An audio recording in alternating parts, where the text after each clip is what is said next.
రెండో అధ్యాయం ఎబ్రిల్కి రాసిన పత్రిక 2వ అధ్యాయం 9వ వచనం. దేవుని కృప వలన ఆయన ప్రతి మనుషుని కొరకు మరణము అనుభవించినట్లు అనంది. దేవుని వాక్యాన్ని శ్రద్ధగిందాం. ఈరోజున మనం దేవుని వాక్యాన్ని ఎన్నాళ్ళ నుంచి వింటున్నాం.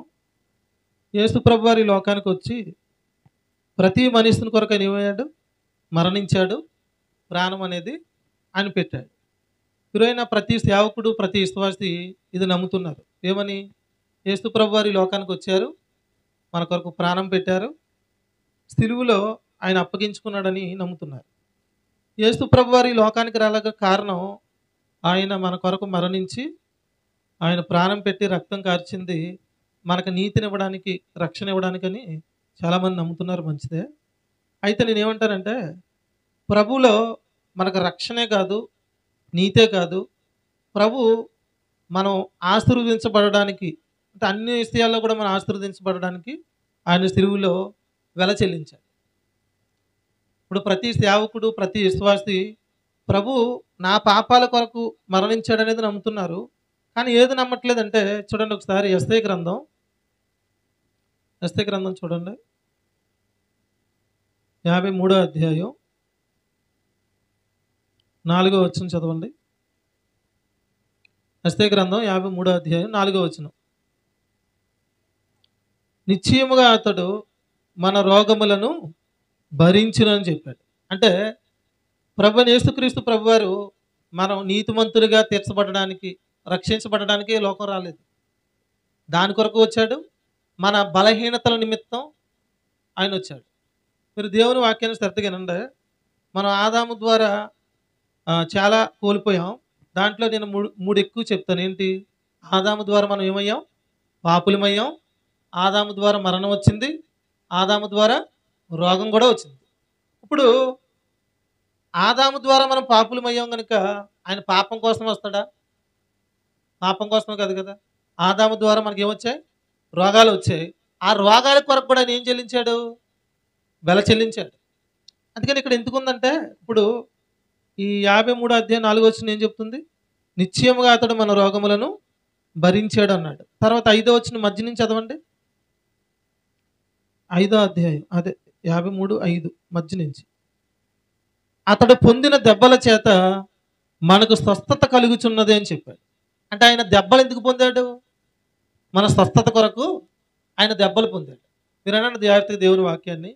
యేసు ప్రభు వారు సిలువుకి వెళ్ళేటప్పుడు ఆయన ఎందుకు వెళ్ళాడు అంటే, మన అందరి నిమిత్తం ప్రాణం పెట్టి మనకు రక్షణ ఇవ్వడానికి, నీతిని ఇవ్వడానికి వెళ్ళాడు. అది ఇంపార్టెంట్ విషయమే, కాదని నేను అనట్లేదు. కానీ ప్రభు ఆయన దెబ్బలు తిన్నది ఎందుకంటే, మన స్వస్థత కొరకు ఆయన దెబ్బలు కూడా తిన్నాడు. ఇప్పుడు నేను మాట అంటాను, కరపలో మనకు చుట్టాలు ఎక్కువ ఉన్నారు అనుకోండి, ఎవరికైనా బాగోకపోతే ఇంపార్టెంట్గా మనం వెళ్ళామనుకోండి, ఇంపార్టెంట్గా ఒకరి దగ్గరికి వెళ్తాం మనం. కానీ వేరే వాళ్ళు మనకి కావాల్సిన వాళ్ళు ఉంటారా? వాళ్ళకి ఏం చేస్తాం? కనీసం పప్పలైనా కొనిస్తాం, లేదా? పప్పలైనా కొనిస్తాం. అలాగే యేసు ప్రభు వారు ఈ భూమి మీదకి ఇంపార్టెంట్గా ఎందుకు వచ్చారంటే, ప్రతి వ్యక్తి పాపం నుంచి విమోచించి ఒక మనిషి ఎక్కలేని కొండ, అంటే పరలోకానికి వెళ్ళలేకపోతున్నాడు కాబట్టి ప్రతి మనిషి ఆ మనిషిని పరలోకానికి చేర్చడానికి యేసు ప్రభు వారు ఈ లోకానికి వచ్చాడు. వస్తూ ఆయన ఏం చేశాడంటే, నా పిల్లలకు స్వస్థత ఆదాము ద్వారా పోయింది కదా, నా పిల్లలకి స్వస్థత కూడా ఉండాలని ఆయన మన కొరకు ఏం పొందుకున్నాడు? దెబ్బలు పొందుకున్నాడు. అందుకనే ఈ యెషయా గ్రంథంలో రాయబడిన ఈ ప్రవచనం కొత్త నిబంధనలో కూడా మనకు కనబడుతుంది. చూడండి ఒకసారి మత్తయి సువార్త 8వ అధ్యాయం చూడండి ఒకసారి. మత్తయి సువార్త 8వ అధ్యాయం 14వ వచనం నుంచి ఫాస్ట్గా చదవండి, మీరు చదివేవాళ్ళు. తర్వాత యేసు పేతురింట్లో ప్రవేశించి జ్వరముతో పడి ఉన్న అతని అత్తను చూసి ఆమె చెయ్యి ముట్టగా జ్వరం ఆయను విడిచాను. అంతటా ఆమె లేచి ఆయనకు ఉపచారం చేశాను. తర్వాత సాయంకాలం అయినప్పుడు అనేకులను 17వ వచనం చదవండి. చూడండి, ఇక్కడ జ్వరాన్ని తొలగించాడంట ఆయన. జ్వరాన్ని తొలగించినప్పుడు 17వ వచనం చెప్తున్నాడు, ఆయన మాట వలన దయ్యములను వెళ్ళగొట్టి రోగుల నెలను స్వస్థపరిచిను అన్నాడు. ఆయన మాట వల్ల ఏం కలిగింది? దయ్యాలు ఎలా కొట్టబడ్డాయి, స్వస్థతలు కూడా జరిగాయి. తర్వాత ఏమన్నాడు? అందువలనే ఆయనే మన బలహీనతలను వహించుకుని మన రోగములను భరించినని ప్రవక్త అయిన యెషయా ద్వారా చెప్పబడినది నెరవేరిందని చెప్పాడు. అంటే ఇందాక యెషయా గ్రంథంలో మనం ఏం చదివాం? ప్రవచనం. మీకు అర్థమయ్యేలా చెప్తాను నేనండి. యేసు ప్రభు వారు ఇప్పుడు ప్రవచనం ఉంది. కన్యక గర్భవతి అయి కుమారుని కంటది, ఆ కుమారుని ద్వారా మీకు రక్షణ అనేది ఉందని ప్రవచనం ఉంది. ఇప్పుడు ఈ యెషయా గ్రంథం, కొన్ని గ్రంథాల్లో రాయబడిన ఈ ప్రవచనం నెరవేరిందా లేదా? నెరవేరింది. ఇప్పుడు ప్రతి వ్యక్తికి కూడా స్వస్థత ఉందా? ఆయన పొందిన దెబ్బల చేత మీకు స్వస్థత అనేది ఉందని ఇక్కడ స్పష్టంగా చెప్తున్నాడు. ఇక్కడ ఏమంటున్నాడు? ఆయన మాట వలన దయ్యములు ఎలగొట్టబడ్డాయి, రోగాలను స్వస్థపరిచాడు అని చెప్తున్నాడు. అందువలన ఆయన మన బలహీనతలు ఊహించుకుని మన రోగములను భరించినని యెషయా ప్రవక్త చెప్తున్నాడు అన్నాడు. అంటే ఇక్కడ మీరు వాక్యం వినండి శ్రద్ధగా. అంటే ప్రతి రోగం కొరకు కూడా ఆయన వెల చెల్లించాడు లేదా? వెల చెల్లించాడు. మన రోగాలను ఆయన ఏం చేశాడు? మన బలహీనతలను, మన రోగాలను ఆయన భరించాడు. కాబట్టి మనం ఎప్పుడైనా ఏం నమ్మగలుగుతామంటే, ఇప్పుడు మన తండ్రికి ఏదైతే ప్రాపర్టీ ఉందో ఆ ప్రాపర్టీకి మనం ఎవరం? వారసులు. వారసులమే కదండి. దాన్ని మనం ఏం చేయాలి? నమ్మాలా లేదా? నమ్మాలి. నమ్మితే ఆ ప్రాపర్టీ మనకు కలుగుద్ది. అలాగే యేసు ప్రభులో ఉన్న ప్రతి ప్రాపర్టీ కూడా మనం నమ్మాలి. గతించిన వారం చెన్నిరుపిచ్చి గారి ఇంటి దగ్గర చెప్పుకున్నప్పుడు మనం ఏం చెప్పుకున్నాం? విశ్వాసి పాపం నుంచి మోచించబడమే కాదు, ఆశీర్వాదానికి కూడా వారసుడే కదా. వారసుడే విన్నాం కదా. ఎప్పటికప్పుడు మర్చిపోతున్నారు ఎన్న వాక్యాలు మీరు? దొరకదనా? నిన్న అడగాలి. వచ్చినప్పుడల్లా అంటున్నాం, ఇంటికి వెళ్ళిన తర్వాత మంచి వాక్యం విన్నాను అంటున్నాం. మన వారం ఏం చెప్పాం మీ దగ్గర? మర్చిపోయా? మర్చిపోతే మనలో ఫలింపు ఉండదు, మర్చిపోకూడదు. ఏం చేయాలి? జాగ్రత్తగానండి. మన వారం మీ దగ్గర ఏమన్నామంటే లాస్ట్ టైం మనం ఆశీర్వాదానికి వారసులు అవ్వడానికి పిలువబడ్డాం. ఆర్థిక పరంగా కూడా మన ప్రభు ఆశీర్వదిస్తాడు. ఎందుకంటే అబ్రహాం గారు పొందుకున్న వాగ్దానానికి మనం కూడా వారసులమే అనేది మనం విన్నాం మీ దగ్గర. ఇప్పుడు ఇక్కడ నేను ఏం చెప్తున్నానంటే, ఇక్కడ ఈ మత్తయి సువార్త 8వ అధ్యాయం 17వ వచనంలో ఏం చెప్తున్నాడంటే, ఆయన మాట వలన దయ్యములను ఎల్లగొట్టి రోగులను స్వస్థపరిచెను.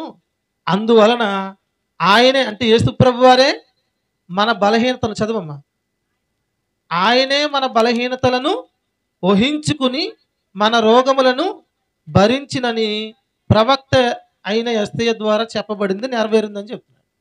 అంటే పర్లేదు, అది నాకు లైవ్ వెళ్తున్నది.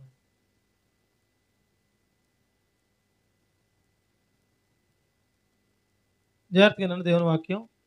ఇక్కడ ఈ మాట మీరు నమ్మాలి. ఈ మాట మీరే కాదు, క్రీస్తులో ఉన్న ప్రతి ఒక్కరు కూడా నమ్మాలి. ఏమి నమ్మాలి? అక్కడ పదం ఉంది, ఏమిటి?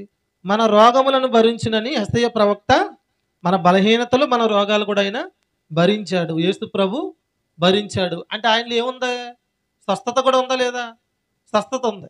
ఈరోజు నేనేం చెప్తానంటే, చాలామంది బోధకులు, సేవకులు ఏం చెప్తున్నారంటే, స్వస్థతల కొరకు, అనారోగ్యాల కొరకు చెప్పే వాళ్ళందరూ కూడా ఎవరు వీళ్ళు మంచి బోధకులు కాదు. ఓన్లీ యేసు ప్రభు వారి లోకానికి వచ్చి నీ కొరకు నా కొరకు ప్రాణం పెట్టింది రక్షణనివ్వడానికి, నీతినివ్వడానికి మాత్రమే. ఆయన రోగాల కొరకు ఈ లోకానికి రాలేదని చెప్తున్నారు. మళ్ళీ చెప్తూ ఏమని చెప్తున్నారు? ప్రతి వ్యక్తి కూడా యేసు ప్రభుని నీతిమంతులు అవ్వడానికి, రక్షించబడడానికి నమ్ముకోవాలి తప్ప రోగాల కొరకు ప్రభు దగ్గరికి రావద్దని చెప్తున్నారు. ఇది రాంగా కరెక్టా కదా చెప్పండి? చెప్తున్నారు ఇలాగా. కానీ నేను ఏమంటానంటే, కొన్ని నేను చెప్తాను, ఒక ఇద్దరు గురించి చెప్తానంటే, మనందరికీ నయోము అని తెలుసు, కుష్ఠరోగమైన నయోము అని తెలుసు. నయోమును దేవుని దగ్గరికి ఎందుకు వెళ్ళాడు చెప్పండి? అలా చెప్పండి మీరు నోటితో. మన కుష్ఠరోగం ఉంది కాబట్టే ఆ రోగం తగ్గాలని దేవుని దగ్గరికి వెళ్ళాడు. వెళ్ళిన తర్వాత దైవజనుడి ద్వారా స్వస్థత పొందుకున్నాడు. పసిపిల్లవాడు దేహం వల్ల అయిపోయిందని దేహం. తర్వాత ఆయన ఏం చేశాడు? లోకంలో ఉన్న వారందరూ వీళ్ళు కాదు, దేవుడు అని వారు నమ్మారు లేదా? ఏమన్నాడు ఆయన? వెళ్తా నేను ఇంకెవరికి కూడా మొక్కుబళ్ళు చేయను, ఈయనే లోకంలో ఉన్నవాడు అని చెప్పాడు. ఇప్పుడు నయోమోను సిరియా దేశం నుంచి ఎక్కడికి వెళ్ళాడు? యెరూషలేముకి వెళ్ళాడు కదా. ఇప్పుడు ఆయన నయోమోను సైన్యాధిపతి, ఎంత గొప్ప వ్యక్తి అయినా ఇప్పుడు ఆయన ద్వారా ఆ ప్రాంతంలో ఉన్నవారు కూడా ప్రభువుని నమ్ముకోవడానికి అవకాశం ఉంటుందా? ఉంటుంది. నేనేమంటానంటే ఇంకొక మాట చెప్తానండి. 12 సంవత్సరాలు రక్తస్రావం గల స్త్రీ రక్షణ కోసం, లేకపోతే నీతి కోసం దేవుని దగ్గరికెళ్ళా. 12 సంవత్సరాల నుంచి ఉన్న ఈ యొక్క బాధ వలన ఎన్నో వైద్యుల చేత ఎన్నో తిప్పలు పడింది. తనకున్నదంతా ఏం చేసుకుంది? ఖర్చు చేసింది. కానీ ఏ ప్రయోజనం లేదు. ఉన్నదంతా ఇంట్లో, ఇప్పుడు ఇల్లుంది. ఇంట్లో ఉన్నదంతా ఖర్చయిపోయింది. కాళ్ళు అరిగేటట్లు ఎన్నో హాస్పిటల్‌కి తిరిగింది. కానీ అక్కడ ఏమని రాయబడిందనుకుంటున్నారు? మరింత మూలన పడిపోయిందంట. సంకట పడిపోయిందంట. అంటే నాకున్నదంతా ఖర్చయిపోయింది. నేను ఎన్నో వైద్యుల చేత తిప్పలు పడ్డాను. కానీ నాకేమీ ఉపయోగం లేదని మరింత సంకటన పడిపోతుందంట. కానీ ఎవరో యేసు ప్రభుని గూర్చి ఆమెకి చెప్పారంట. అప్పుడు యేసు ప్రభు దగ్గరికెళ్ళి ఆయన వస్త్రపు చెంగు ముట్టినా నాకు స్వస్థత కలుగుతదని విశ్వాసంతో ఆయన వస్త్రపు చెంగు ముట్టుకుంది, స్వస్థత పొందుకుంది. ప్రభు ఏమన్నాడు ఆమెను? నీ విశ్వాసమే నిన్ను స్వస్థపరిచింది అన్నాడు. ఇక్కడ పాయింట్ గమనించండి. అక్కడ ఒక పదం అన్నాడు. అక్కడ నేను చదివిస్తే లేట్ అవుతుందని చదివించట్లేదు కానీ, ఆమె వస్త్రం ముట్టినప్పుడు చాలామంది జనసమూహం ఉన్నారు. ఇప్పుడు ఎవరైనా ఇప్పుడు మంచి బోధకుడు మన ఇంటికి వచ్చాడంటే స్వస్థత కలిగిన దైవజనుడు అని చెప్పుకుండగానే మనం ఏం చేస్తాం? ప్రార్థన చేయించుకోవాలనుకుంటామా? ఆవిడ కూడా ప్రార్థన చేయించుకోవాలని ఎంతో ఆరాటపడి ఉంటుంది. కానీ చాలా జనసమూహం ఉండడం వల్ల మాట్లాడడానికైనా అవకాశం లేక ఆమెకి ఏమొచ్చిందంటే విశ్వాసం, ఆయన వస్త్రపు చెంగు ముట్టిన నాకు స్వస్థత కలుగుతుందని విశ్వాసం వచ్చింది. వెళ్ళి యేసుప్రభు వారు వస్త్రాన్ని ముట్టింది. ముట్టగానే ఆయనలో ఉన్న ప్రభావం బయటికి వెళ్ళిందండి. అందుకని ప్రభు అక్కడ ఏమడిగాడంటే శిష్యుల్ని, ఎవరు నా వస్త్రం ముట్టింది? ఇక్కడ ఉన్నవారు ఎవరు నా వస్త్రం ముట్టింది అని అడిగినప్పుడు ప్రభు వాళ్ళు ఏమన్నారంటే, ప్రభువా నువ్వు ప్రభువి, గొప్పవాడివి, నీకు తెలీదా మమ్మల్ని అడుగుతున్నావు అన్నారు. ఇప్పుడు నేను ఏమంటానంటే ఇక్కడ పాయింట్ గమనించండి మీరు. ఇక్కడ పాయింట్ గమనించండి. ఆయనలోంచి ప్రభావం వెళ్ళిందా లేదా? వెళ్ళి ఆమెను ఏం చేసింది? స్వస్థపరిచింది.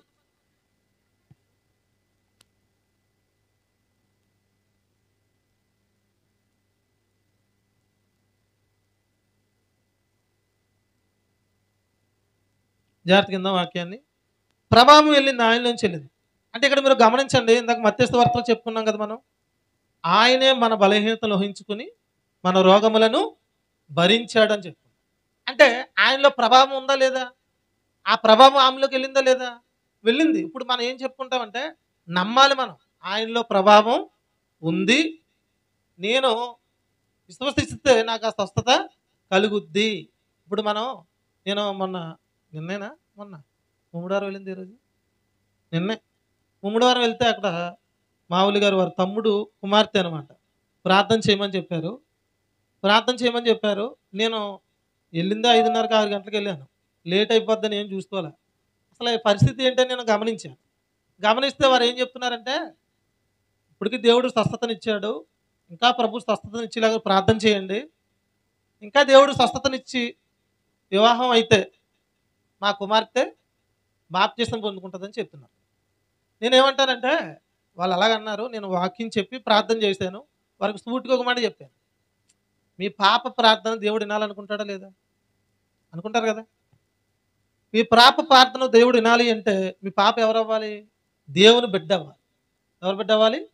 దేవుని బిడ్డ అవ్వాలి. బైబిల్ ఏం చెప్తుందంటే, ఎవరైతే యేసు ప్రభువుని అంగీకరిస్తారో వారు ఏమవుతారు? దేవుని పిల్లలు అవుతారు. దేవుని పిల్లలు ఇప్పుడు ఏమని ప్రార్థన చేస్తారు? తండ్రి అని ప్రార్థన చేయడానికి అవకాశం ఉంది. ఇప్పుడు ఆదాము ద్వారా ఒక ఎత్తు ఏమయ్యాడు? పాపి అయ్యాడు. పాపి అయిన వాడు యేసు ప్రభువుని అంగీకరిస్తే ఏమవుతాడు? నీతిమంతుడు అవుతాడు. బైబిల్ కూడా ఏం చెప్తుంది? నీతిమంతుల ప్రార్థన దేవుడు వింటాడు, ఆయన కుమారుల ప్రార్థన ఆయన వింటాడు. ఇప్పుడు ఆ నీతిమంతులు అవ్వాలంటే, ఆయన కుమారులు అవ్వాలంటే ఏం చేయాలి? రక్షణ పొందాలి. ఏం పొందాలి? రక్షణ పొందాలి. ముందు ఎప్పుడో వివాహం జరుగుద్ది, ఆరోగ్యం వస్తుంది, అప్పుడు చేద్దాం అనేది అంటే ఇప్పుడే ఆ పని చేయండి. ఇప్పుడు ఆ పని చేస్తే క్రమంగా మందిరానికి పంపించండి. ఖచ్చితంగా పాప ప్రార్థన దేవుడు విని సహాయం చేస్తాడని చెప్పాను. ఇప్పుడు నేను ఏమంటానంటే ఈ రోజున ఒక పాయింట్ మీరు వాక్యాన్ని వినండి. ఎప్పుడైతే మనం దేవుని పిల్లలం అవుతామో, ఇక్కడ ఉన్న మనం అందరం ఎవరు? దేవుని పిల్లలం. ఇప్పుడు దేవుని పిల్లలకే ఆయనలో ఉన్న సమస్తానికి మనం వారసులు. ఆయనలో ఆరోగ్యం ఉందా లేదా? ఉందని నమ్మాలి మనం. ఇప్పుడు ఎన్నో హాస్పిటల్కి వెళ్తాం, చిన్న అన్నీ అయిపోయిన తర్వాత పెద్దదానికి వెళ్తాం. అక్కడ ఉంది కాబట్టే వెళ్తాం, లేకపోతే వెళ్తామా? అక్కడ సామర్థ్యం ఉంది, దీనికి వాళ్ళ దగ్గర బలమైన దాన్ని ఏమంటారు, స్కానింగ్లో వైద్యము సమస్తం ఉందని వెళ్తాం. ఇప్పుడు ఇది ఎలా నమ్మి వెళ్తామో మనం? ప్రభు చెప్తున్నాడు ఏమనంటే, ప్రభువులో కూడా ఉంది, ఆరోగ్యం ఉంది. ఉందా లేదా? ఉంది. ఖచ్చితంగా ఆరోగ్యం ఉంది. లేదని చెప్పడానికి ఎవరు లేరు. ఈరోజు నా దేవుని కృపను బట్టి ఎంతో అనుభవంలోనికి ప్రభు యొక్క సహాయాన్ని బట్టి మమ్మల్ని నడిపిస్తున్నారు. చాలామంది చెప్తారు ఏమని, రోగాల కోసం దేవుని దగ్గరికి రాకండి, సమస్యల కోసం రాకండి. వస్తారు, వచ్చిన తర్వాత ఇంకా తెలుసుకుంటారు దేవుని. ఇప్పుడు 12 సంవత్సరాలు రక్తస్రావం గల స్త్రీ వచ్చింది, స్వస్థత పొందుకున్న తర్వాత దేవుని విడిచిపెడుతుందా? ఇంకా తెలుసుకుంటుందా లేదా? మహేశ్వరి తెలుసుకుంటుందా లేదా? తెలుసుకుంటుంది. నయోమని ఉన్నాడు, తెలుసుకున్నాడా లేదా? తెలుసుకునే వెళ్ళాడా లేదా? ఇంత గొప్ప స్వస్థతను పొందుకున్నానని, ఈయనంటే గొప్ప దేవుడు లేడు, ఇంకెవరికి నేను మొక్కుబలి చేయను అన్నాడు. అంటే ఆయనకి ఏం అలవాటు ఉంది? ఆల్రెడీ మొక్కుబలి చేస్తే అలవాటు ఉంది, చేయని చెప్పాడు. ఈ రోజున ప్రభువులో ఆరోగ్యం ఉంది, ఐశ్వర్యం ఉంది, పాపానికి క్షమాపణ ఉంది. ఆయనలో లేదంటూ ఏమీ లేదు. బ్యాంక్ ఎందుకు వెళ్తాం? ఆంధ్ర బ్యాంకు అకౌంట్ పెట్టుకుని వెళ్తాం. దొరకదనా? ఎందుకు వెళ్తాం? దాంట్లో డబ్బులు ఏమన్నా అమ్మఒడి పడ్డాయా, గ్యాస్కి పడ్డాయా? బ్యాంక్ దగ్గరికి డబ్బుల కోసమే వెళ్తాం, అంతేనా? ఇంకెక్కడికి వెళ్తాం? సరుకు కొట్టుకి ఎక్కడికి వెళ్తాం? సరుకు ఉంటుంది కాబట్టే వెళ్తాం. ఇంకా హాస్పిటల్కి ఎందుకు వెళ్తాం? ఆరోగ్యం కోసమే వెళ్తాం. ఆ బండ్లు షోరూమ్కి ఎందుకు వెళ్తాం? బండ్ల కోసమే వెళ్తాం. ఒక్కో దానికి ఒక్కొక్క ఉంటుంది ఇక్కడ. కానీ ప్రభువులో అది కాదు, ప్రభువులో సమస్తం ఉంది. అది నమ్మాలి, మనం నమ్మి వెళ్ళాలి. బైబిల్లో ఒక వ్యక్తి, ఈ 8వ అధ్యాయమే, ఈ మత్తయి సువార్త 8వ అధ్యాయంలో చూడండి, 5వ వచనం చదవండి. 8:5. ఆయన కపెర్నహూములో ప్రవేశించినప్పుడు ఒక శతాధిపతి ఆయన వద్దకు వచ్చి, ప్రభువా, నా దాసుడు పక్షవాయువుతో మిగుల బాధపడుచు ఇంటిలో పడి ఉన్నాడని చెప్పి ఆయనను వేడుకునెను. యేసు, నేను వచ్చి వాని స్వస్థపరచుదనని అతనితో చెప్పగా, ఆ శతాధిపతి, ప్రభువా, నీవు నా ఇంటిలోకి వచ్చుటకు నేను పాత్రుడను కాను, నీవు మాట మాత్రం సెలవిమ్ము, అప్పుడు నా దాసుడు స్వస్థపరచబడతాడని చెప్తున్నాడు. చూడండి, ఇక్కడ ఒక మాట ఏనంటే, ఇక్కడ ముగ్గురు కనబడుతున్నారు. ఎవరు? శతాధిపతి దాసుడు, యేసుప్రభు, ముగ్గురు కనబడుతున్నారు. ఇప్పుడు ఈ శతాధిపతి యేసుప్రభు దగ్గరికి వచ్చాడు. దొరకదనా? వింటున్నావు వాక్యం? నేను ఎవరు సరిగ్గా వింటున్నారో లేదో వింటాను, చూస్తాను. అలాగే అందరు ఫుల్గా వింటున్నారు, నువ్వు ఆఫీ వింటున్నావు. వింటున్నావా? ఇప్పుడు ఇంకా ఎలాంటి వింటావు? జాగ్రత్త. ఇక్కడ ముగ్గురు కనబడుతున్నారు కదా. యేసుప్రభు దగ్గరికి ఎందుకు వచ్చాడు ఈయన? శతాధిపతి ఎందుకు వచ్చాడు? ఆయన దగ్గర స్వస్థత ఉంది అనే విశ్వాసం ఉంది కాబట్టి ఆయన దగ్గరికి వచ్చాడు. వచ్చి ఏమడుగుతున్నాడు? నా దాసుడు పక్షవాయువుతో మిగులు బాధపడుతున్నాడు, నా దాసును స్వస్థపరచమని అడుగుతున్నాడంటే ఇక్కడ అర్థం ఏంటి? ఆయనలో ఉందనా లేదనా? ఆయనలో ఉందని ఫుల్ విశ్వాసంతో ఉన్నాడు కాబట్టి అడుగుతున్నాడు. అప్పుడు ప్రభు ఏమన్నాడు? పద, అయితే నేను ఇంటికి వస్తాను అన్నాడు. ఇంకా విశ్వాసం చూడండి. మనం అంటే ఏమంటాం? ఎలాంటి వాళ్ళమైనా సరే, మన ఇల్లు ఎలా ఉన్నా ఆ టయానికి వచ్చేయండి, మా ఇంటికి వస్తానన్నాక తీసుకొచ్చేద్దాం. ఆయన ఏమన్నాడంటే, నా ఇంటికి నువ్వు వచ్చుటకు ప్రభువా నేను పాత్రుడను కాను అన్నాడు. అని ఆగిపోయాడా? ఏమన్నాడు? నువ్వు మాట మాత్రం సెలవియ్యి, నా దాసుడు స్వస్థపరచబడతాడు. చూడండి, అక్కడేమో ఇందాక వస్త్రపు చెంగు ముట్టుకుంటేనే స్వస్థత వచ్చింది, ఆయనలో ప్రభావం వచ్చింది. ఇంకా అంతకంటే గొప్ప విశ్వాసం ఈయనేమన్నాడు? మాట మాత్రం సెలవిమ్మన్నాడు. ఇప్పుడు వాస్తవానికి ఆయన మాట చాలా పవర్ఫుల్ కదా. ఇప్పుడు సీఎం గారు, ఎమ్మెల్యేకి మాటే చాలా పవర్ఫుల్. అక్కడ డ్రైనేజ్ కట్టండి, ఇక్కడ సిమెంట్ రోడ్డు వేయండి, ఇక్కడ ఇది చేయండి అంటే మాట అంటేనే అయిపోతాయి వాళ్ళు, అంతేనా? కానీ దేవుడి మాట ఇంకా పవర్ఫుల్లే కదండి. ఎందుకంటే ఆయన ఆకాశాన్ని, భూమిని, సమస్తాన్ని మాట చేత సృష్టించిన గొప్పవాడు. ఆయన ఏమన్నాడంటే, నువ్వు మాట మాత్రం సెలవియ్యి, నా దాసుడు స్వస్థపరచబడతాడు అన్నాడు. ఆ వ్యక్తి గురించి ప్రభు ఇస్తున్న సాక్ష్యం చూడండి, ఏమన్నాడు? 10వ వచనం చదువమ్మ మహేశ్వరి. యేసు ఈ మాట విని ఆశ్చర్యపడి ఎంట వచ్చిన వారిని చూసి, ఇశ్రాయేలులో నేను ఎవరికైనాను నేను ఇంత విశ్వాసం ఉన్నట్లు చూడలేదని నిశ్చయముగా చెప్పుచున్నాను అన్నాడు. ఆయన విశ్వాసానికి ఆశ్చర్యపోతున్నాడు ఈయన. అర్థమవుతుందండి? ప్రభు ఆశ్చర్యపోతున్నాడు. ఏమని? ఏంటి ఇశ్రాయేలులో ఇంత విశ్వాసం ఎవరికే ఉన్నట్లు నేను చూడలేదు అని ఆయనే ఆశ్చర్యపోయాడంట. ఎవరు ఆశ్చర్యపోయారు? ప్రభువే ఆశ్చర్యపోయాడంట. అందుకని ఈరోజు నా ఏం చెప్తుందంటే దేవుని వాక్యం, విశ్వాసం ఉంటే కార్యాలు జరుగుతాయి. అందుకని నేను ఏమన్నాడు? విశ్వాసం లేకుండా దేవునికి ఇష్టలై ఉండుట అసాధ్యం అని చెప్పాడు. తర్వాత ఏమన్నాడు? ఆయన యొద్దకు వచ్చేవాడు ఆయన ఉన్నాడని నమ్మాలి, ఆయనకు ప్రార్థన చేస్తే సహాయం చేస్తాడని నమ్మాలి. నమ్మాలి. ఇప్పుడు ఈయన నమ్ముతున్నాడా లేదా? నమ్ముతున్నాడు. నమ్మి, ఎందుకంటే ప్రభు ఎందుకు ఆశ్చర్యపోయాడంటే, మాట మాత్రం సెలవిస్తే నా దాసుడు స్వస్థపరచబడతాడని చెప్పాడు. చూడండి 13వ వచనం చదవండి. అంతటా యేసు, ఇక వెళ్ళుము, నీవు విశ్వసించిన ప్రకారం నీకు అవునుగాక అని శతాధిపతితో చెప్పాను. ఆ గడిలోనే అతని దాసుడు స్వస్థత నొందెను. చూడండి, నువ్వు విశ్వసించిన ప్రకారమే నీకు అవునుగాక అన్నాడు. అంటే మనం ఏదైతే విశ్వసిస్తామో అదే అవుద్ది మనకి. అర్థమవుతుందండి? కులపురం వచ్చింది అనుకోండి, వచ్చేస్తుంది జ్వరం అనకూడదు, అనొచ్చా? అలా అంటే ఇంక వచ్చేస్తుంది అది. అంటే నీ యొక్క ఆలోచన అది. ఇలాగా కాదు, ఇది నేను ఏదో జరిగిపోద్ది అనేది కాదు. ఇక్కడ ప్రభు ఏమన్నాడు? నీవు విశ్వసించిన ప్రకారమే నీకు అవునుగాక అన్నాడు. అలాగైందా లేదా? శతాధిపతి ఆ గడిలోనే అతని దాసుడు స్వస్థత నొందాడంట. ఈరోజు నేను ఒక మాట అంటాను చూడండి. రోగి ఏమో ఇంటికాడ ఉన్నాడు, ఈ శతాధిపతి ఏమో యేసు ప్రభు దగ్గరికి వచ్చాడు. ఈరోజున మన ఇంట్లో వాళ్ళ కోసమైనా, మనం ప్రేమిస్తున్న వారి కోసమైనా మనం కూడా విశ్వాసం ఉంచితే కార్యం చేస్తాడా లేదు దేవుడు? ఖచ్చితంగా చేస్తాడు. డెఫినెట్గా ప్రభు సహాయం చేస్తాడు. ఆయన ఎవరికి దూరంగా ఉన్నవాడు కాదు. మనం విశ్వసించి ప్రార్థన చేస్తే దేవునికి ఆయన చెవులు మందమేమి కాదు. ఆయన ఖచ్చితంగా మన వింటాడు. కాబట్టి ఈ రోజున ప్రతి విషయంలో మనకి ఏది ప్రాముఖ్యం అంటే, ఏది ప్రాముఖ్యం మనకి చెప్పండి? విశ్వాసం అనేది చాలా ప్రాముఖ్యం. ఇక్కడ మీరు ఈరోజు వింటున్న వాక్యంలో ఒకటి నమ్మితే చాలు. అదేంటంటే ఒకటే మాట మీరు నమ్మవలసింది. ఇందాక యెషయా గ్రంథంలో ఏం చెప్పాను? ఆయన పొందిన దెబ్బల చేత మీకు స్వస్థత ఉందన్నాడు. ఆయన మీ బలహీనతల నిమిత్తం కూడా వెల చెల్లించాడు. ఈ 8వ అధ్యాయం 17వ వచనంలో ఏమన్నాడు? మన బలహీనతలు వహించాడు, మన రోగాల్ని భరించాడు. అది నమ్మాలి మనం. అది నమ్మి ప్రార్థన చేయాలి. అది నమ్మి ఆయన దగ్గర మనం ప్రార్థన చేస్తే ప్రభు మనకి సహాయం చేస్తాడు. ఆయనలో ఉందో లేదో అనే డౌట్తో చేస్తే ఏమైనా చేస్తాడా? చేయడు. మన అవిశ్వాసాన్ని బట్టి కార్యాలు ప్రభు చేయడండి. ఎందుకంటే నేను ఎక్కడో చెప్పాను మొన్నేమని, యేసు ప్రభు ఎంత గొప్పోడైనా ప్రపంచంలో ఆయన్ని ఎంతమంది నమ్ముకుంటున్నా ఆయన నివసిస్తున్న ప్రాంతంలో ఏమీ చేయలేదంట ఆయన. మహేశ్వరి విన్నామ్మా? ఆయన నివసిస్తున్న ప్రాంతం ఏం ప్రాంతం? నువ్వే చెప్పు, ఎవరు చెప్పు? ఆయన నివసిస్తున్న గ్రామం చెప్పు. నజరేతు కదమ్మా. పుట్టిందేమో బెత్లెహేము, పెరిగిందేమో నజరేతు. పుట్టిందేమో ఎర్రపోతవరం, పెరిగిందేమో ఏడుదనుకోని నేను. ఇప్పుడు ఎక్కడ పెరుగుతున్నావు అంటారు? గాజువా పిచ్చి అయినా ఏడుదని పిచ్చి ఎక్కువ పేరు వచ్చింది. ఏడుది పిచ్చి అనేది పేరు ఎక్కువ వచ్చింది కదా. తినండి జాగ్రత్తగా. ఆయన పుట్టింది బెత్లెహేములో, పెరిగింది నజరేతులో. నజరేతులో ఏ కార్యాలు చేయలేదు ఆయన.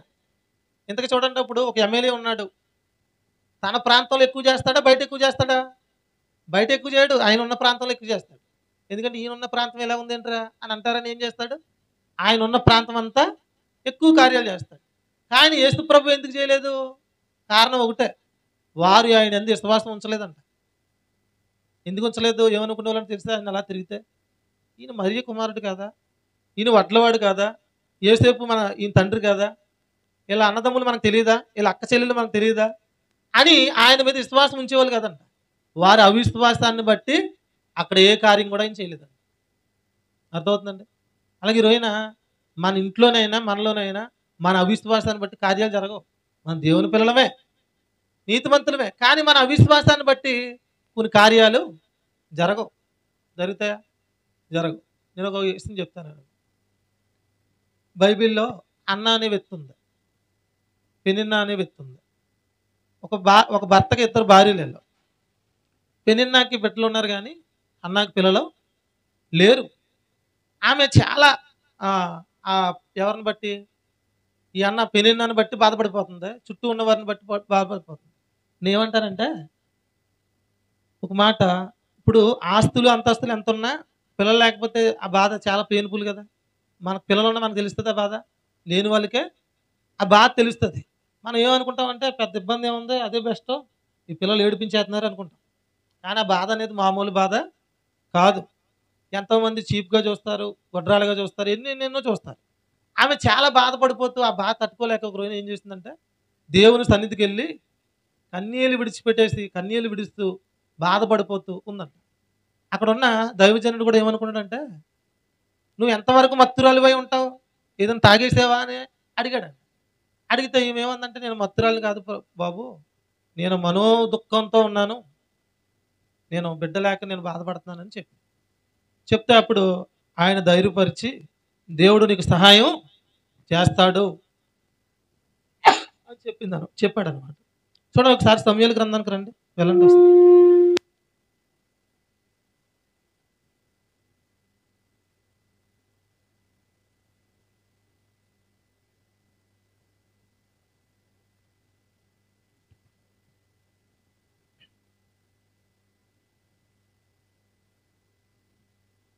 సమూయేలు గ్రంథం మొదటి అధ్యాయం ఎన్నో వచ్చిన చదువుతారు, 10వ వచనం చదవండి. బహు దుఃఖాకాంతురాలై వచ్చి యెహోవా సన్నిధిని ప్రార్థన చేయుచు బహుగా ఏడ్చుచు అంట. అంటే చూడండి ఇక్కడ ఏమన్నాడు, బహు దుఃఖాకాంతురాలు అన్నాడు, బహుగా ఏడుస్తుంది అన్నాడు. అంటే ఎంత ఇబ్బంది ఉందా ఆవిడికి, ఉందా లేదా? ఖచ్చితంగా ఉంది. చాలా ఇబ్బంది పడుతుంది పిల్లల కోసం. ఎప్పుడైతే దేవుని సన్నిధికి వచ్చి ఏలియా చేత బలపరచబడి తిరిగి వెళ్తున్నప్పుడు చూడండి ఏమని రాసిందో ఆమె గురించి. ద్వారకా గారు ఏమన్నా వచ్చిన కనబడుతుందా మీకు? విన్నారు కదా ఎక్కడ కానీ.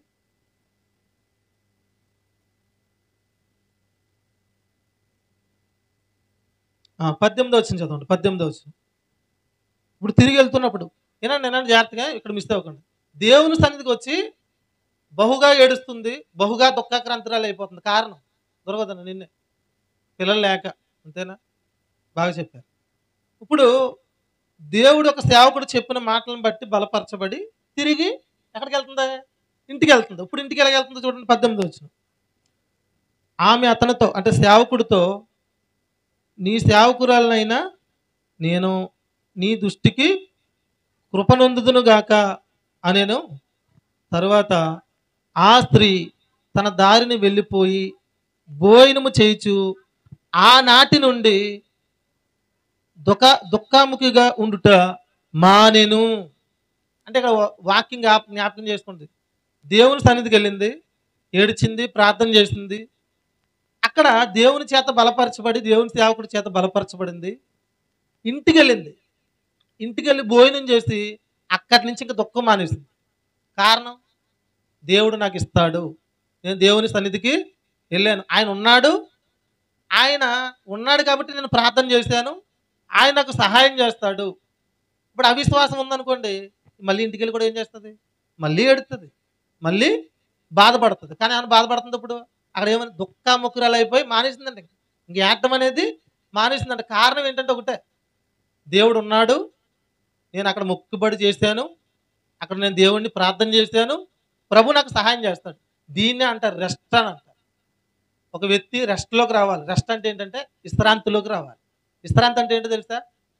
మన ఆలోచన, మన బలం, మన తలంపులు సమస్తాన్ని విడిచిపెట్టేసి పూర్తిగా దేవుణ్ణి నమ్మడమే విశ్రాంతి. దీన్నే విశ్రాంతి అనొచ్చు, విశ్వాసం అనొచ్చు. పూర్తిగా విశ్రాంతిలోకి వచ్చేస్తే ప్రభు ఏం చేస్తాడు? సహాయం చేస్తాడు. తర్వాత దేవుడు ఆమెకి ఏమి ఇచ్చాడంటే కుమారుణ్ణి ఇచ్చాడు. కుమారుడు అంటే మామూలు కుమారుడు కాదు, గొప్ప వ్యక్తి. ఆ వ్యక్తి పేరు సమూయేలు. సమూయేలు దేవుడు ఏమి ఇచ్చాడు? సమూయేలు ఇచ్చాడు దేవుడు. ఇస్తే ఆమె చెప్తుంది అనమాట, ఏమని చూడండి, 2వ అధ్యాయం సమూయేలు గ్రంథం 2వ అధ్యాయం 2వ వచనం చదవండి. యెహోవా వంటి పరిశుద్ధ దేవుడు ఒక్కడును లేడు, నీవు తప్ప మరి ఏ దేవుడును లేడు. చూడండి ఒక్కొక్కరికి ఎలా ఉంటుందంటే, పైకి దేవుని భక్తుల్లో కనబడుతున్నా మన క్రైస్తవుల్లో కూడా ఉండరు చాలామంది. ఇక్కడ పదం అంది ఆవిడ, ఏమంది? యెహోవా అంటే పరిశుద్ధ దేవుడు లేడు, నీవు తప్ప ఏరొక దేవుడు లేడు అంది. బిడ్డ కలిగిన తర్వాత అంది ఈ మాట. అంటే బిడ్డ కలగకముందు ఈమెకు కూడా ఎన్నో ఆలోచనలు ఉంటాయి. ఈయన ఉండుంటాడంటావా, లేడంటావా? ఈయనతో పాటు ఇంకెవరైనా ఉన్నారంటావా? ఇన్ని విగ్రహాలు పూజిస్తున్నారంటే ఇన్ని దేవుళ్ళ దగ్గరికి వెళ్ళిపోతే వీళ్ళు కూడా ఉండే ఉంటారు.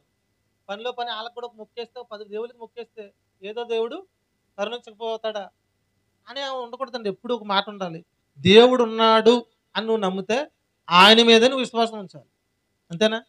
10 మంది మీద ఒక 10 రాళ్ళు వేసేద్దాం అంటే అవుతుందా? అది విశ్వాసమేనా? ఒక ఊళ్ళో ఊరి పేరు లేకపోతే వాళ్ళ పేరు చెప్పకూడదు గానీ, వాళ్ళు ఆళ్ళు ఎంతమంది అయితే ఉన్నారో అంతమందికి మొక్కేసారు. మొక్కేసి ప్రభువుని కూడా మొక్కారు. వారు కోరుకున్న మగపిల్లాడు పుట్టలేదు. పుట్టకపోయేసరికి మీ దేవుడికి అది చేద్దాం అనుకున్నాం, ఇది చేద్దాం అనుకున్నాం, ఏదో చేసేద్దాం అనుకున్నాం, ఏం కలగలేదు అని రివర్స్ అవుతున్నారు, బాధపడుతున్నారు.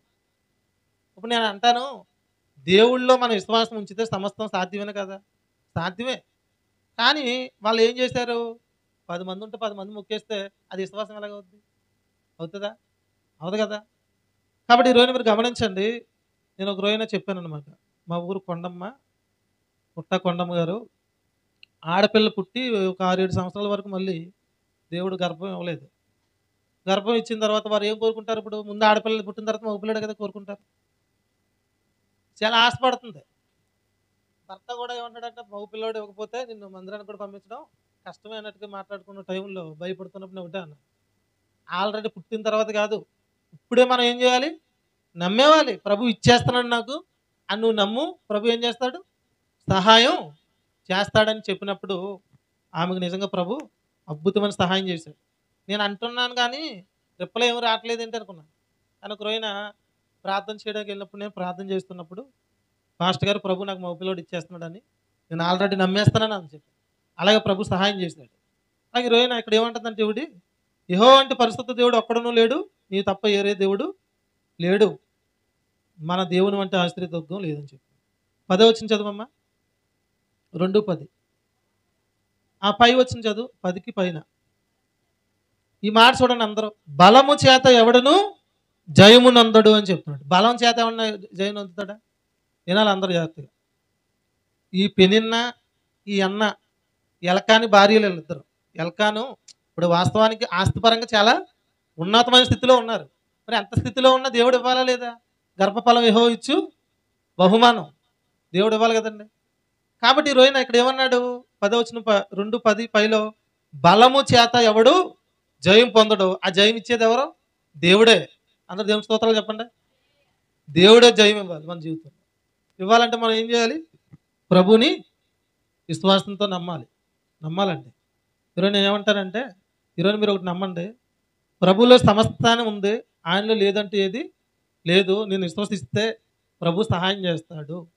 నేనేమంటానంటే ఈ అన్న ఎంతో దుఃఖాక్రాంతురాలుగా ఉన్నా, ఎంతో బాధపడిపోతున్నా దేవుని మందిరానికి వెళ్ళి ఏలీ చేత బలపరచబడి ఇంటికి వెళ్ళి భోజనం చేసి అక్కడి నుంచి దుఃఖపడడం మానేయడానికి కారణం ఏంటి? ప్రభు నాకు ఇవ్వబోతున్నాడు. మళ్ళీ కోరుకున్నది మళ్ళీ పిల్లలు లేని వాళ్ళు ఎవరైనా పర్లేదు అనుకుంటారు. అంతేనా?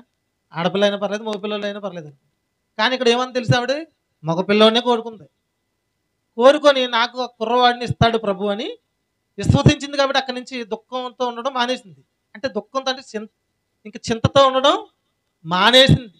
ఈరోజున అదే విశ్రాంతి అంటే. చింతతో ఉండడం, భయంతో ఉండడం ఇది కాదు. అసలు ఆ చింతల్లో మనం ఉన్నామంటే, భయాల్లో మనం ఉన్నామంటే పూర్తిగా మనం ఎవరు నమ్మట్లేదు? దేవుని నమ్మట్లేదు.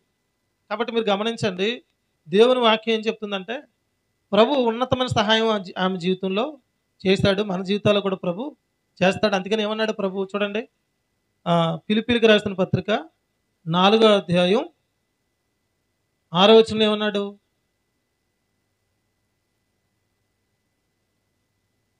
దేనిని గూర్చి చింతపడకుడి గాని ప్రతి విషయంలోనూ ప్రార్థన విజ్ఞాపన చేత కృతజ్ఞతాపూర్వకంగా మీ విన్నపములను దేవునికి తెలియచేయండి అని చెప్పారు.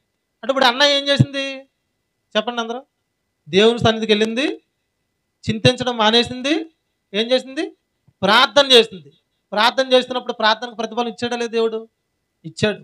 అలాగే ఈరోజు మన జీవితాల్లో దేవుడు మనం ఏదైతే ఆరోగ్యమో, అది గర్భఫలమో, ఏదైనా దేవుడు మనకు దయచేయనుగాక. ప్రభు ఏం చేస్తాడు? మనకి దయచేస్తాడు. మనం దేని గురించి చింతించవలసిన అవసరం లేదు.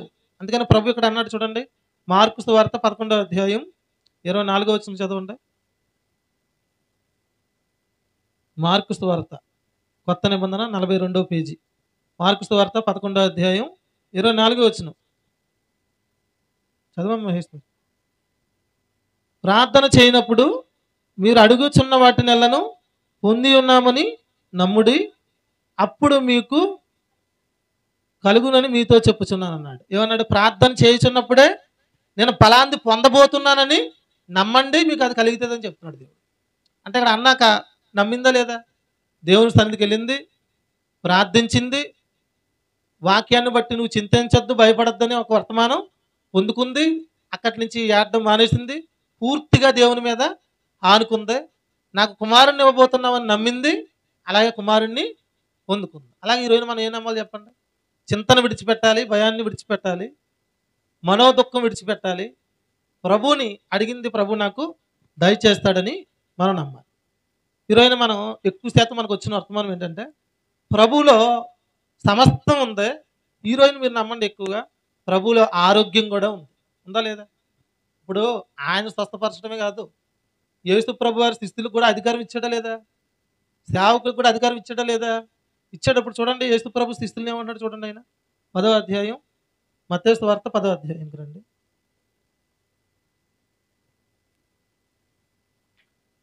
నేను ముగిస్తాను, ఒక 5 నిమిషాలు ముగిస్తాను. 10వ అధ్యాయం మొదటి నుంచి చదవండి.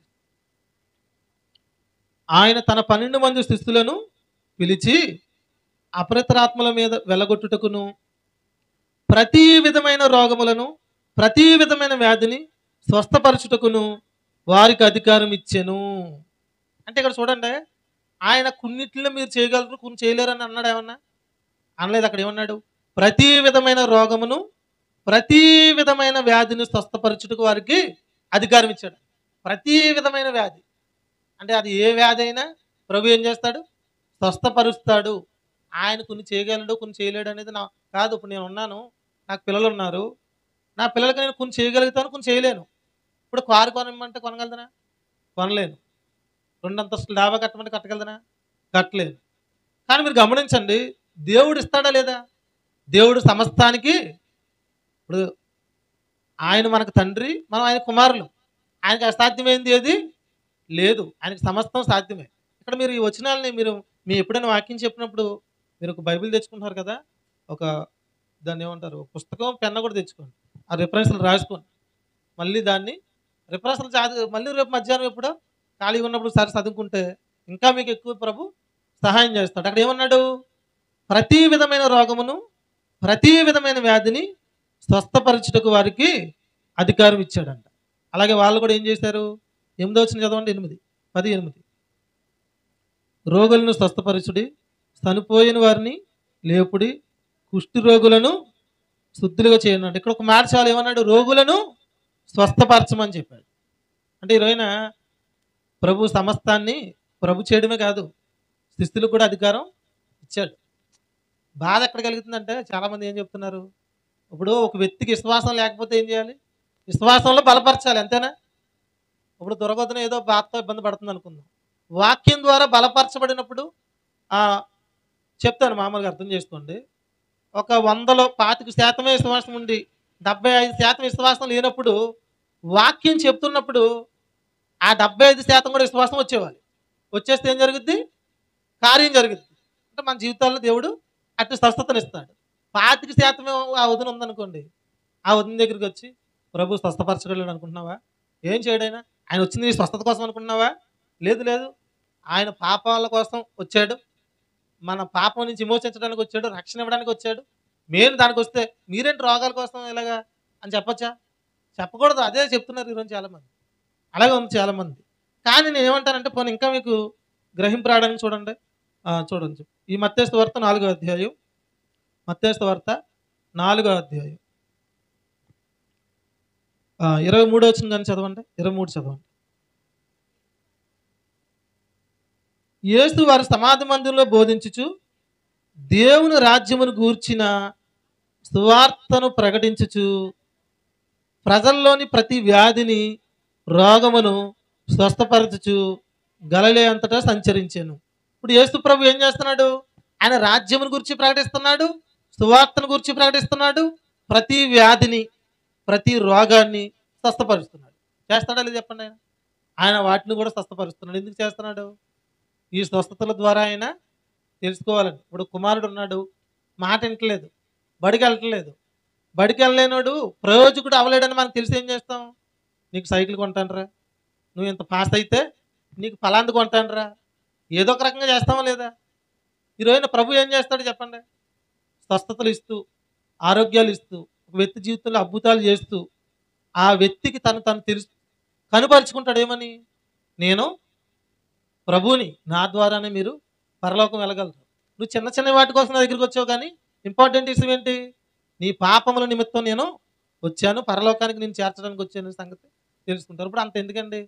అంగో పాస్టమ్ గారు ఉన్నారు, దేవుని సన్నిధికి ఎందుకు వెళ్ళి ఉంటుంది అప్పట్లో? దేవుని సన్నిధికి వెళ్ళటం అలవాటే, కానీ ఎక్కువగా భారం కలిగి ఎందుకు వెళ్ళింది?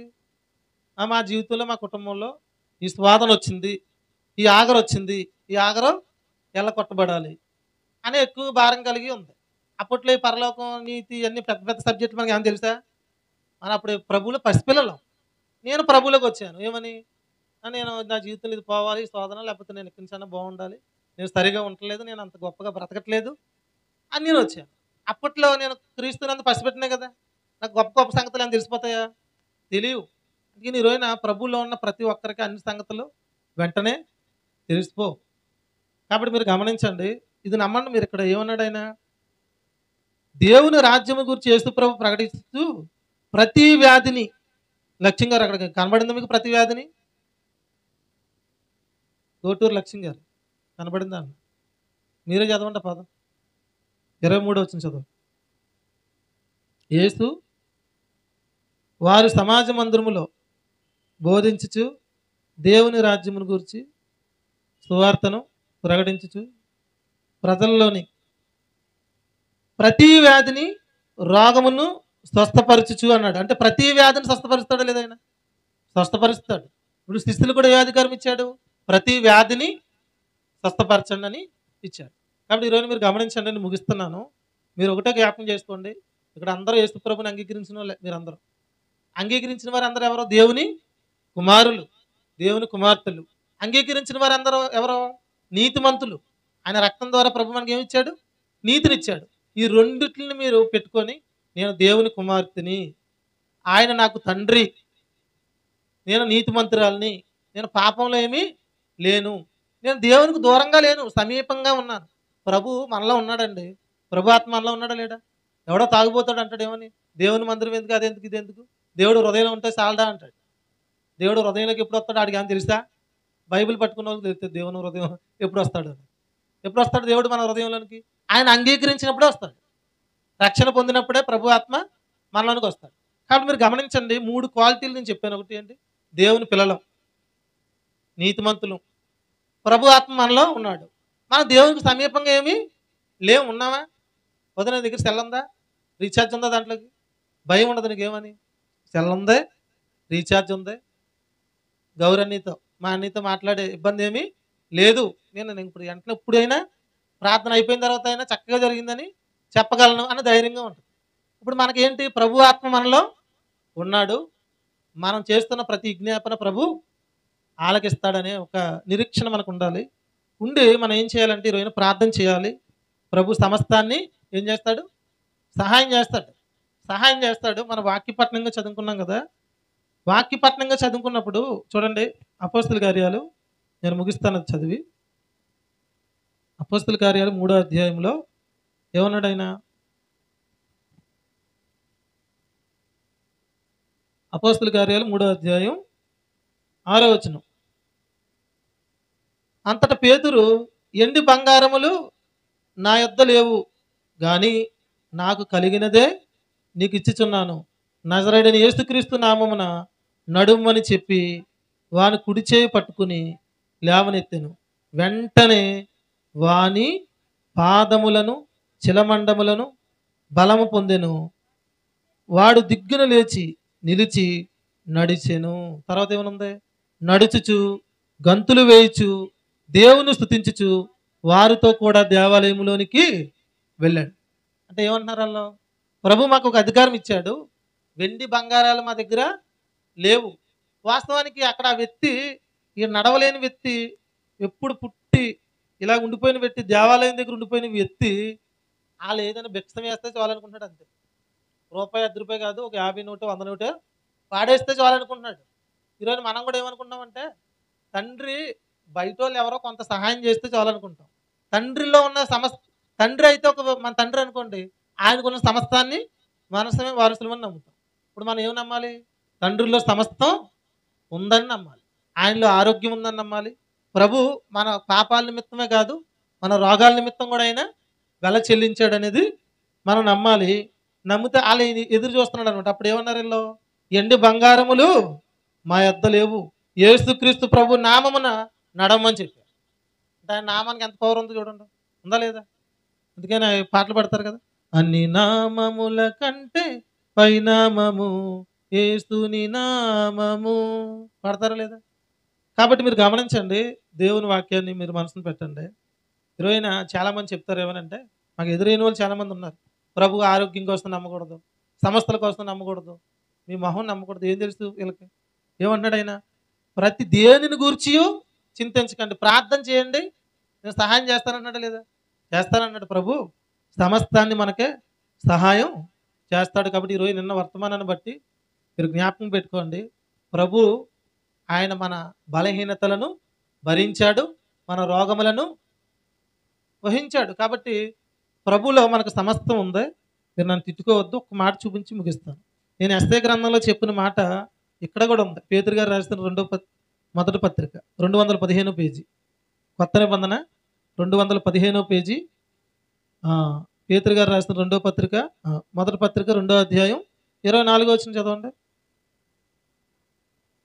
మన పాపముల ఇష్టమై చనిపోయి నీతి ఇష్టమై జీవించినట్లు ఆయన తానే తన శరీరమందు మన పాపములను మాను మీద మోసుకునేను. ఆయన పొందిన గాయముల చేత మీరు స్వస్థత నొందుతురు అని చెప్పాడు, అన్నాడా లేదా? కాబట్టి ఈరోజున ఆయన పొందిన దెబ్బల చేత మనకి ఏముందా? స్వస్థత ఉందా? ఇది నమ్మండి, అన్నిటికంటే ఎక్కువ ఇదే నమ్మండి. ఏమని? యేసు ప్రభు శిలువలో రక్తం కార్చింది నాకు నీతిని ఇవ్వడానికి, యేసు ప్రభు ప్రాణం పెట్టింది నాకు రక్షణ ఇవ్వడానికి. మంచిదే, అన్నిటికంటే ప్రాముఖ్యమైనది అది, కాదని నేను అనట్లేదు. కానీ ఆయన శిలువుకి వెళ్ళే ముందు ఆయన దెబ్బలు ఎందుకు పొందాడు? కుమారి ఎందుకు పొందాడు? మిమ్మల్ని అడగలేదు, కుమారి అంటే మీ పేరు కదా. ఎందుకు పొందాడు? మన స్వస్థత కొరకాను. నోడుతాను మాట్లాడటం నేర్చుకో, చెప్పు ఇలాగాను. ఆయన దెబ్బలు పొందింది ఎందుకు? కుమారి నిన్నే అడిగేది. మన స్వస్థతల కొరకు అని నోడుతాను. మాటలు వచ్చానికి రావట్లేదు ఇలాగాను. పోలే హృదయంలో అనుకో, ప్రభు మన స్వస్థత కొరకు ఆయన ఏం పొందుకున్నాడు? గాయాలు పొందాడు. కాబట్టి ఈరోజు మీరు గమనించండి, ఆయన స్త్రీలు వెళ్తా కూడా అన్నాడు ఏమని? చాలామంది స్త్రీలు ఏడ్చేస్తుంటే చేస్తుంటే ఏమన్నాడు? నా కొరకు మీరు ఏడ్చకండి. ఎవరి కోసం ఏడ్చండి? మీకోసం, మీ పిల్లల కొరకు ఏడ్చమని చెప్పాడు. కాబట్టి మీరు గమనించండి, ఈరోజున ప్రభువులో స్వస్థత ఉంది, విశ్వసిస్తే జరుగుద్ది. ఇప్పుడు నేను చెప్పాను కొన్ని ప్రాముఖ్యమైన సంగతులు. ఏమని? శతాధిపతి దాసుడి ఇష్టంలో స్వస్థత పొందుకున్నాడా లేదా? దేన్ని బట్టి? విశ్వాసాన్ని బట్టేనా? విశ్వాసాన్ని బట్టే ఆయన దగ్గర ఆరోగ్యం దొరుకుద్దని వెళ్ళాడు ఆయన. అర్థమైందా మీకు? ఆయన దగ్గర ఏం దొరుకుద్ది? ఆరోగ్యం దొరుకుద్దని వెళ్ళాడు. ఇప్పుడు అన్న దేవుని మందిరానికి వెళ్ళింది, ఆయనలో సమస్తం ఉంది, బలము చేత శక్తి చేత జరగని కార్యాలు దేవుడు ఆత్మ ద్వారా జరిగిస్తాడని వెళ్ళింది. అలాగే కుమారుణ్ణి పొందుకుంది. కాబట్టి ప్రభువులో మనకు ఉందని నమ్మితేనే మనం ప్రార్థన ఎక్కువ చేయగలుగుతాం. లేదు అంటే చేయలేం. చెన్నూరు పిచ్చి గారు ఏమంటున్నారంటే, ఇంతకుముందు నేను పెద్ద ప్రార్థన చేసేవాడిని కాదు, మీరు నీతిగా బ్రతకండి అంటే ఇంకా ప్రార్థన ఏముందని అనుకున్నాను. ఇప్పుడైతే ప్రార్థన నాకు ఎక్కువగా చేయాలనిపిస్తుంది అని చెప్తున్నాను. ఎందుకు చేయాలనిపిస్తుంది చెప్పండి? ఇప్పుడు నేను ఉన్నాను, నా కుమారుడు ఏది అడిగినా జాయిగా ఒక్కోటి ఇస్తున్నాను అనుకోండి, నా కుమారుడు ఏం చేస్తాడు? ఇంకెవరి మీద కూడా ఆధారపడ్డాడు, తండ్రినే అన్నీ అడుగుతాడు, అంతేనా? ఇప్పుడు మనకి ఏం అర్థం కావాలంటే, వినండి జాగ్రత్తగా, చాలా బాగా డీప్గా, ప్రభువులో నా తండ్రిలో నాకు సమస్తం ఉంది అని నువ్వు నమ్మితేనే ప్రార్థన ఎక్కువగా చేయగలుగుతావు. కాబట్టి అటు ప్రార్థన మీరు చేయండి, ప్రభు సహాయం చేస్తాడు. ఇన్న తలంపులను బట్టి ప్రార్థన చేసుకుందాం. దయగలిగిన మా తండ్రి, ప్రేమ కలిగిన మా దేవ, ప్రభువా నీకే స్తోత్రాలు స్తుతులు చెల్లిస్తున్నాం తండ్రి. ప్రభు యేసుక్రీస్తు ప్రభువారు ఈ లోకానికి వచ్చి ప్రపంచ ప్రజలందరి కొరకు, ప్రజలందరి పాపముల నిమిత్తము ఆయన మరణించారు, ప్రాణం పెట్టారు, రక్తాన్ని కార్చారు. అయితే తండ్రి, మా బలహీనతల నిమిత్తం ఆయన దెబ్బలు పొందాడు, మా బలహీనతలను ఆయన వహించాడు, మా స్వస్థత కొరకు ఆయన దెబ్బలు తిన్నారు. ప్రభులో ఆరోగ్యం కూడా ఉంది అని నమ్మిన శతాధిపతి ప్రభు యొద్దకు వెళ్ళాడు, తన దాసుడి ఇష్టంలో స్వస్థత పొందుకున్నాడు. అలాగే అన్న కూడా తండ్రి ఎంతో దుఃఖాకాంతురాలుగా దేవుని సన్నిధికి వెళ్ళింది. దేవుడు నాకు ఇది దయచేస్తాడని నమ్మి ఇంటికి వెళ్ళి దుఃఖాక్రాంతురాలుగా ఉండడం మానేసింది. ప్రభు నాకు కుమారుని ఇవ్వబోతున్నాడు అని నమ్మేసింది. ఎప్పుడైతే నమ్మిందో ప్రభు ఆమెకు గొప్ప సహాయం చేసి కుమారుని ఇచ్చి గొప్ప ప్రవక్త సమయాన్ని ఇచ్చాడు. అలాగే ఆయన ఈ స్థలంలో ఎవరైతే ప్రభులో సమస్తం ఉందని నమ్మలేకపోతున్నారో, ఈ వాక్యాన్ని బట్టి ప్రభులో సమస్తం ఉంది, ఆయనలో లేదంటూ ఏది లేదని పూర్తి స్థాయిలో ప్రభు మీద ఆనుకోవడానికి సహాయం చేసి నడిపించమని, వారి విశ్వాస విషయంలో ఏమాత్రం బలహీనులు కాక, అవిశ్వాసం వారు తెచ్చుకోక, విశ్వాసంతో బలపడి ప్రభుకి ప్రార్థన చేసి ప్రభులో ఉన్న సమస్తాన్ని పొందుకోవడానికి సహాయం చేసి నడిపించమని, ఈ స్థలానికి చేరువచ్చిన నీ ప్రియ పిల్లలందరినీ మీరు జ్ఞాపకం చేసుకోమని, లక్ష్మీపిని అలాగే యేసుబాబాయిని, వారి కుటుంబాన్ని, వారికి ఇచ్చిన కుమార్తెకి మంచి ఆరోగ్యాన్ని ఇచ్చి, స్వస్థతనిచ్చి, ఆశ్చర్యకరమైన కార్యం ఆ బిడ్డ జీవితంలో మీరు జరిగించమని ప్రార్థిస్తున్నాం. అలాగే చెన్నూరు పిచ్చి గారిని, వారి భార్యని, ఇరుగురిని మీరు జ్ఞాపకం చేసుకోమని, వారి కోడలను, వారి కుమారుని కూడా మీరు జ్ఞాపకం చేసుకోమని, అలాగే ప్రభువా స్థలానికి చేరువచ్చిన కుమారుని కూడా మీరు జ్ఞాపకం చేసుకొని ఊహించిన గొప్ప కార్యం ఆ బిడ్డ జీవితంలో మీరు జరిగించమని ప్రార్థిస్తున్నాం తండ్రి. అలాగే ప్రభువా దుర్గోధుని మీరు జ్ఞాపకం చేసుకోండి, వారికి ఇచ్చిన కుమార్తెలను, కుమారుడిని, కోడలను, అలాగే గౌరన్నీని కూడా మీరు జ్ఞాపకం చేసుకోమని, చెన్నూరు పిచ్చి గారు వారు చేస్తున్న ప్రయాణాల్లో సురక్షితమైన క్షేమకరమైన ప్రయాణాలు ఇచ్చి వారు వెళ్ళిన ఉద్దేశాన్ని మీరు నెరవేర్చి సహాయం చేసి నడిపించమని ప్రార్థిస్తున్నాం. అలాగే నాయన ఈ మగు శబ్దం ద్వారా ఎందరైతే నీ మాటలు విన్నారో ప్రతి ఒక్కరూ యేసు ప్రభు మీద విశ్వాసం ఉంచి ప్రభు సమస్తాన్ని పొందుకోవడానికి సహాయం చేసి నడిపించమని ప్రార్థిస్తున్నాం.